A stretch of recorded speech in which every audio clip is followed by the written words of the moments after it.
Barefoot Bruisers. What's happening, guys? Hope you all had a good week. Been kind of a strange one around here again.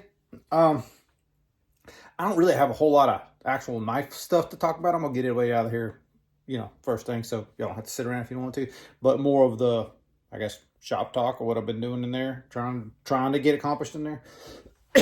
Excuse me. So on the heat treat level, I'm getting to a point where a lot of the steels I'm working on, I just tried to move from S45, which I've been doing S45 basically at, if you look at heat treat recipes, it's basically like the bottom because I'm not doing any cryo at all. So I'm getting to a point where I got to pretty much add cryo if I want to get the actual heat treatment better. I ran out of S45. Actually, Billy sent me a piece, but this is before I got in when I started working on this. So I went to CPM 154F, which is just a newer variant. I don't even know what the F is. I think it's just like helps machining or something. I don't know. You can look it up if you care. But I started working on that for Evans Solo or S Mini. So I always get that confused because it's like I always think it's like a Solo Mini, but it's not. It's the S Mini. So I got the blade made for it. I guess I'll go ahead and show it. And then through the heat treating. But once again on this, same thing as I was finding with the S45. It's basically I'm looking for 59 to 60 basically to keep it in the range it's supposed to be in for toughness and edge retention, which is pretty much, like I think most people want them a little harder than that. And in order to get it harder in that right way, you need cryo. So I've invested in a Dewar. I got a Dewar on its way. It's a cheap ass one. Probably a Chinese model, I don't even know.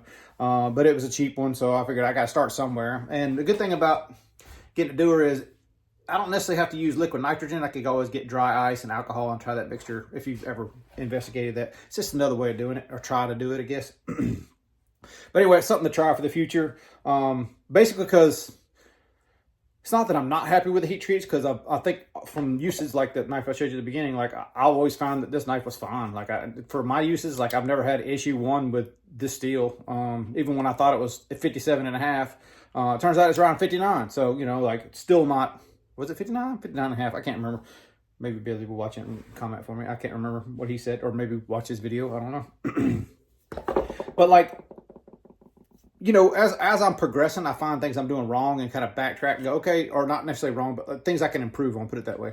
And so I'm backtracking and trying, okay, how can I improve this? So that's why I kind of going slow, like the lock face thing. I was dialing them in, the last couple I did. Well, that was the first one I did, so let's use this one for example. So yeah, I got it locking up good. It's solid as hell, but you see how far over it is? So I don't like how far over it is. I mean, it's not about to stop, it's working fine. I just don't generally, I wouldn't try to sell something like that. You see how far over it's locked up? That's pretty far over. My thoughts is, like progressing forward. Like I was talking to Todd Heater a while back, and he was talking about like the what do you call it? Inserts, lock bar inserts. I almost had a brain fart for a second there.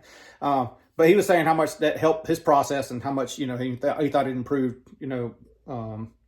making on his end of it. So good news. So like I got that one locked up as I was going, like the two that are at Rick's right now. And oh yeah, by the way, Rick, thank you for that video. It was awesome, bro. If you hadn't seen it, man, go check out Rick's video. I'll try to put his channel, Ultimate EDC. I'll try to put a link to it in the description or in my comments, pinned comment. Because I'm not so good at doing the whole description thing. I don't know, like I think most people don't give a shit, don't click on it anyhow. But anyway, as I was going, I'm getting better. The two he has, the two reblades were there. I was trying to try something different. It kind of, I mean, they both work, but I've gotten better since then. This one came out even better. So the lock face on this one, I should do it last, not in the process, but I'm still learning. So instead of finishing the blade and then doing it, I'm doing it to fit up. Hopefully that makes sense. So this one came out well. It's just, inexpensive knife to start with, but the lockup came out good. This Solo came out really good at first, and it had a lot of lock stick. Well, it did with the original blade too, but it had a lot of lock stick on it. So I learned this technique from Tony Ciervo about like basically it's a way to take the titanium and basically oxidize the surface of the titanium. And it's supposed to make it basically, harder at that one particular point. So you basically just heat it up cherry red and just let it cool down. You know, I've seen that technique, and I do that technique for annealing titanium, which I don't know if you can probably tell on this one how the titanium's like, see all the burntness of it. I'm going back and sanding it back, so, you know, basically sanding it back flat. But it basically takes all the stress out of the titanium so you can work it easier, and it doesn't wave as much. So, you know, I thought that would be a good technique for this one. I didn't realize, Brother Yonis came over here Tuesday, and I didn't realize that this thing had any issues at all. Like, I've been using it, no problem at all. And I always go forward finger control when I use this knife because, you know, back in the back, it's really it's not, you know, the pinky wants to sneak in right where that little hump is. So it don't really get ergo as why I want it unless I get up here. If I get up here, you can see it's pretty much money for me. My hands comfortably in all those spots. So that's how I've been using the knife. He has smaller hands, so he went to the back and he realized that you can just force that knife closed. And I have no idea what's wrong with it. Like, the lock face itself was good, so I'm assuming it's probably something with that titanium. So what I think I'm going to personally try, because there really isn't any way, I don't know of any way, because you can see it's still early lockup. I could put a smaller diameter stop pin in it and have that lock bar slide over more and be engaged more. But at this point, at that level of engagement, what do you call that? Like 30-ish%, something like that? What do you think? 20, 30%, something like that? I would think that would be enough to lock it up. And I don't think it's a geometry issue because, excuse me, like I said, when I first did this, it had stick and the other one had stick. If it slips, stick's the opposite of slick, right? So the angle wise, if you had too much or too little on the angle adjustment, that would be a thing. So I don't think it's an angle. I don't think my problem is not an angle. I think it's in the actual titanium. So I want to pull it apart and check it out, see what's going on. But I think I'm going to try to do a lock bar insert on this one. You can see that there's not much real estate there, and how to put a, you know, insert in it. Probably go around that detent hole, or maybe even just incorporate that detent into one. It's not going to be the easiest lock bar to make, and then I got to figure out the screws and all the other stuff. But the problem is, I tore the middle apart.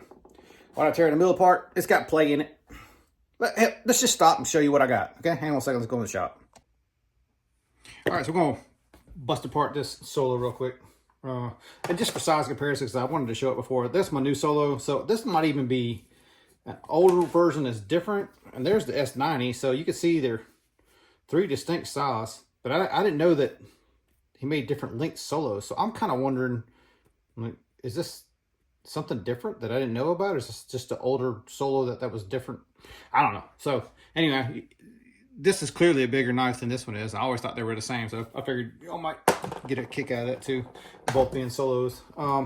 So we're basically pulling this apart to check on what's going on with the lock bar stuff in there. While I'm doing this, I do want to apologize for the shit audio that last week was. I didn't even know it was bad audio. Curtis, which is the last Regline customer I had, actually commented and let me know that, you know, the audio sucked again. And I didn't know, none of y'all told me either. So if y'all hear stuff like that, like if there's something like that is going on that y'all like, yeah, dude, that sucked, let me know so I can kind of sort of investigate it. Oh yeah, by the way, I'm using these multi-row skiffs. They're kind of a newer bang from skiffs, but they're 50 thou thick, so they're a little different. But the multi-row, I really, really like that. So you give up a little bit of this diameter, but you get multi-row from skiffs. So I've had good luck with these thus far. So when we look at the actual lock bar itself, let's see if we can see anything here. I'm looking through the camera too. You can clearly see something that's happened. It looked like it mushroomed up or something, didn't it? Something's definitely happened right there. So I think this was going to be a candidate for the lock bar insert. You can pretty much see whatever it was is definitely in the titanium.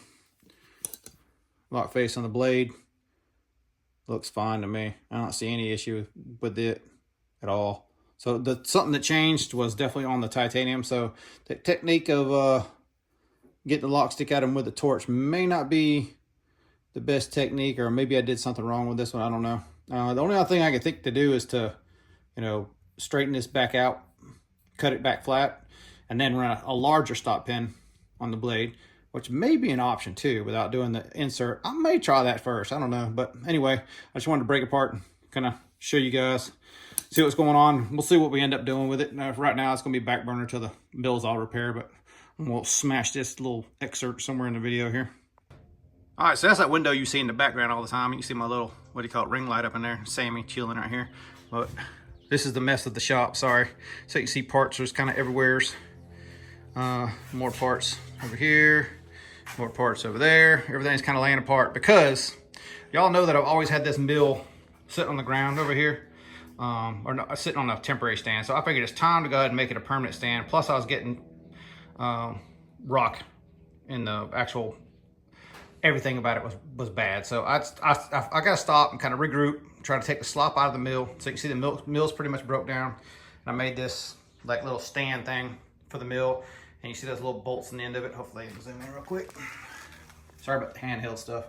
I put those little bolts in there to kind of level it up. Well, I think most of y'all know them around, most of y'all are probably around my age anyhow, but you know, 51, be 52 later this year.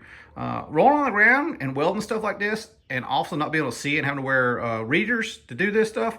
Yeah, it kicked my butt pretty good. So yeah, it's done. But yeah, I'm still sore as could be from that.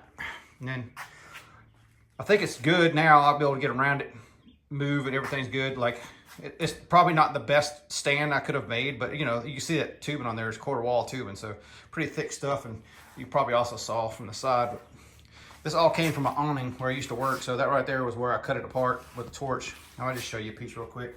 There's another piece sitting right here. Sorry about the shitty camera work, but you can see good thick wall tubing, and you can see kind of how it's cut apart. That's basically what I was working with. I had to choose the right pieces. But anyway, it's done at this point. So now the process is, most of these mills have oilers that come in, and they have like a way to oil these grooves, because it's basically the other half of that, which is that half right there, slides this way on that. And normally you have a nice lube surface, and there's a gib in there which you tighten up. Actually, it tightens from the other side. Tighten up, and it kind of, you know, grips it more to make this work nice and smooth. Well, this direction's okay. The other direction, which is the X direction, which is that table over there, the gibs don't even tighten it up. So I got to figure out a way to shim it. And the gibs, like, let me see if I can show you real quick. I can probably show you easier on this Y version to make it easier. But this is the, oh, excuse me. That's the lead screw. There's the gib right here. So basically, this sits against one half of the machine and basically creates that V, and then you shim it out in order to close that gap up a little bit. So that's been the issue with this. So you can see that's kind of the bottom of it. And that's the lead screw for the other direction. Not, they both have play in them, so there's play in this too. There's just a lot of little things around, but basically when you tighten this up, it pushes against that gib, and then, or actually that gib, and then lock the table where it wouldn't move when you're machining it, basically. So this, instead of moving this way, it locks it in, right? So that's an issue right now with this machine, is I can't lock it in and can't keep it still. So trying to correct those small things to turn into big things, but that's only the table end of things. So then I got to figure out if the spindles got run out and that sort of thing. This is like a fine down and up. So basically move the spindle up and down, and all I have right now is basically the broad handle, but there's no spring return. It's all, you know, manual stuff. It's supposed to have like an automatic feed and stuff up in there. I don't have any of that stuff. And this is a machine. It's called a Duracraft, and I can't find any data on this online. They're pretty much one of those unique machines. That, you know, I guess they probably, these are probably one of the earlier imports. I'm guessing this one's from the 70s, but I don't know for sure. It may even be earlier than that. Pretty decent actual machine was for what it was worth. Just what I'm trying to do with it, not exactly the best. So basically I've been doing a lot of maintenance to this, or trying to do maintenance to this. Now at a point where without the oilers, I got to figure out what oil to use. And then I also got to figure out how to shim the gibs to make that play come out of it. So let me stop it here for a sec. Well, hopefully all that made sense. You know, I don't want to get too like in the depths of all the stuff I'm doing on. I basically just, you know, wanted to show y'all, because I can't keep, you know, showing you progress every week if the mill's down and I got no progress to show you. And basically I gotta show you why. This is the first time I've ever taken a manual mill apart. Like the majority of my career, I have done manual operations, but the majority of my career has been pretty much CNC stuff.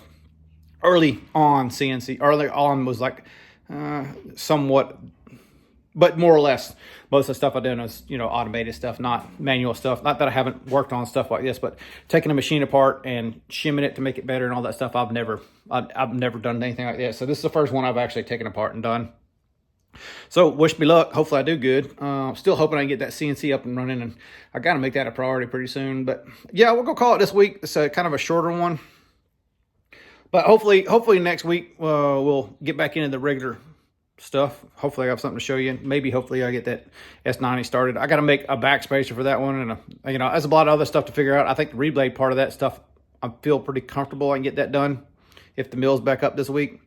But I am going to try a few different things on it, and also are different new techniques to try on that reblade to try to get it better. And I've got a couple more behind it that Billy sent, so hopefully I can show y'all the plan starting on those next week. But yeah, we're gonna call it there for today. Y'all be cool. Later, y'all.